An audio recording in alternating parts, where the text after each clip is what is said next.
என் தம்பியோட அந்த காதலி போய் அதுகிட்ட பேசின உடனே அதுக்கு என்ன வந்துச்சோ ஏது வந்துச்சோ தெரியல, ஆம்பளை கிட்ட நான் பேச மாட்டேன் பொம்பளை கிட்ட தான் பேசுவேங்கிறது போல என் பேரை மட்டுமே சொல்லிக்கிட்டு இருந்தா அது என் தம்பியோட காதலி வந்ததுக்கு அப்புறம் என் தம்பியோட காதலி பேரையும் சொல்ல ஆரம்பிச்சிருக்கு. இந்த விஷயம் எனக்கு தெரியல.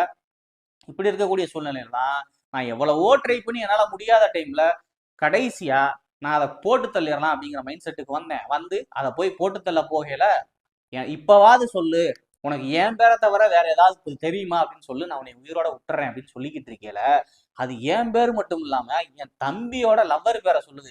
அப்ப எனக்கு வந்துச்சு பாத்துங்க காட்டு, பொம்பளை கேக்குதாடா அப்படின்ற மாதிரி அந்த உயிரினத்தை அங்க வச்ச எரிச்சுட்டு நான் அங்க இருந்து தப்பிச்சு ஓடி வர ட்ரை பண்ணேன். கடைசியா என் மனசு கேட்காம நம்ம உருவாக்குன ஒன்ன நம்மளே எப்படி கொலை பண்றது அப்படின்னு சொல்லிட்டு அங்க அதை காப்பாத்துறதுக்கும் ட்ரை பண்ண என்னால முடியல. அதுலதான் நான் என்னோட ஒரு காலை இழந்துட்டேன்.